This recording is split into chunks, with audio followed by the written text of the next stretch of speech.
प्रिय भावकों, जय श्री कृष्णा। आज मैं ये बताने जा रहा हूँ कि दुष्ट पुरुष जहरीले जानवरों से कैसे भयानक होता है।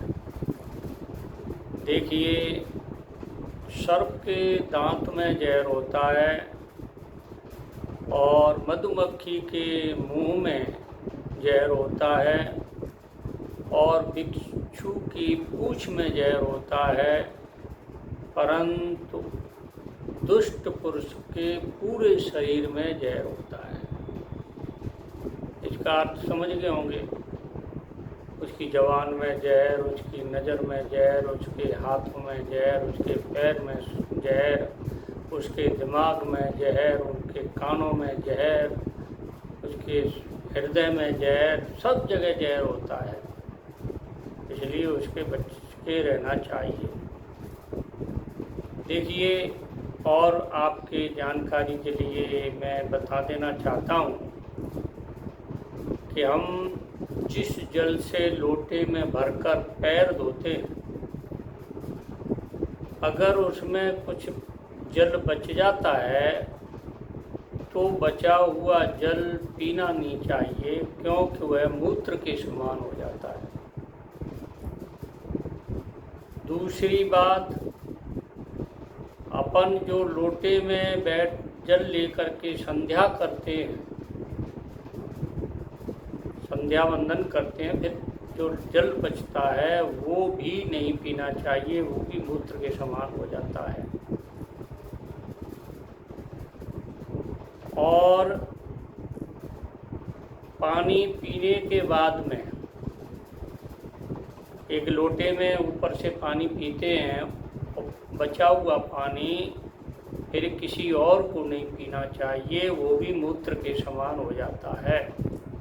कई जगह मैंने देखा है, एक लोटे से 4-4, 5-5 लोग पानी पी लेते हैं। यह अत्यंत अनुचित है। पीने के बाद जो पानी बचा है उसको फेंक दीजिए। पीने के लायक नहीं है, उसको मटकी में नहीं डालें, उसको किसी दूसरे मनुष्य को नहीं डालें। ऐसे पानी को कोई अगर पीता है, एक तो पैर धोने के बाद बचा हुआ पानी, एक संध्या वंदन करने के बाद में बचा हुआ पानी, और पीने के बाद जो बचा हुआ पानी वह कुत्ते के मूत्र के समान हो जाता है, उसको पीना नहीं चाहिए।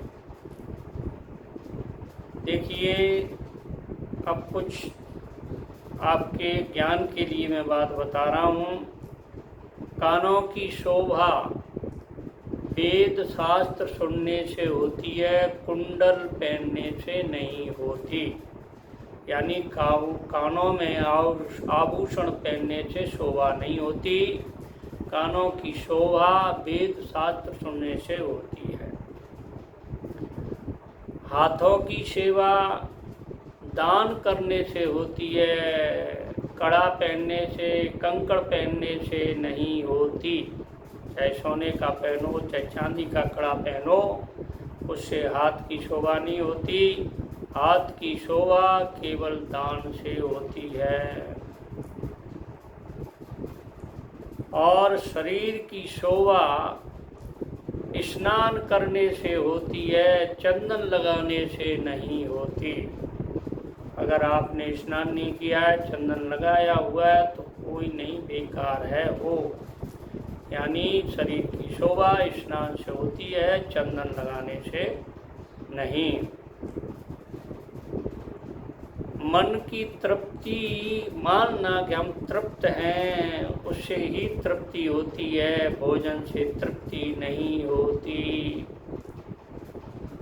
और हमारी मुक्ति जो है ज्ञान से होती है, न कि सिर मुड़ाने से होती है। मूढ़ मुड़ाए भये सन्यासी,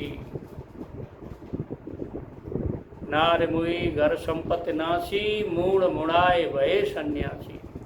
तो देखिए, हमारी मुक्ति जो होगी ज्ञान से होगी, और ज्ञान पर चलने से होगी।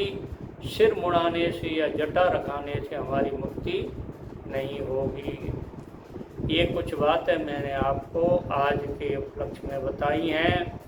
आगे मैं दैनिक कार्य में क्या क्या करना चाहिए, कैसे करना चाहिए, उसके बारे में आपको जानकारी दूंगा।